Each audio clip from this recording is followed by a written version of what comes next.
Ayan, bumili ko po eh, hindi po madaling putulin. Napakatigas no, may bao po yung kagaya po ng nyo.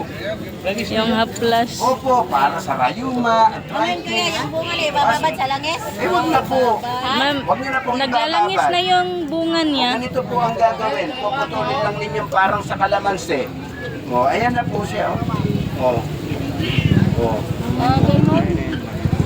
O. Ayan po yan. O. O. Ang kakao, talisay, talantangan, wala pong buto na ganito maiitim. Anong tawag dyan? Petroleum nut, Yes, yung ano, yung malaki. tagong ngirit. Hindi, bibigay ko sa... Opo, yung mga nagsasakitan ng kasukasuan, litig, kalamnan, bugan. Testingin po ninyo, lalo na kung nasosopokit na katawan ninyo sa paggamit pag-inom ng chemical na gamot. Opo. Oh. Tikim ko sa pati yan. Naku, naglalagablab po yan. Peki ang ipinagbibili ko. Baka naman iniisip nyo, may karga, may babad o ayaw. Hindi po mag-aapoy pag hindi ninyo pinutol. Ang langis po niya nandito sa pisngi. Oh. Ayan o. Oh.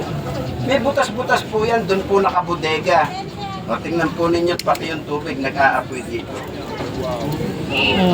Oo nga, no? Kagaya po ng mamahaling alak na nanggagaling po sa prutas, ubas, kaibigan may langis po na sa bunga ng kahoy nakukuha.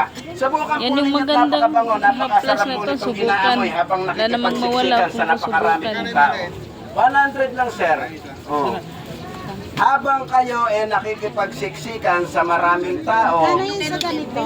100 po ang maliit, 300 naman po ang malaki, pwede nyo po itong amuyin, pwede nyo pong gamitin inhaler.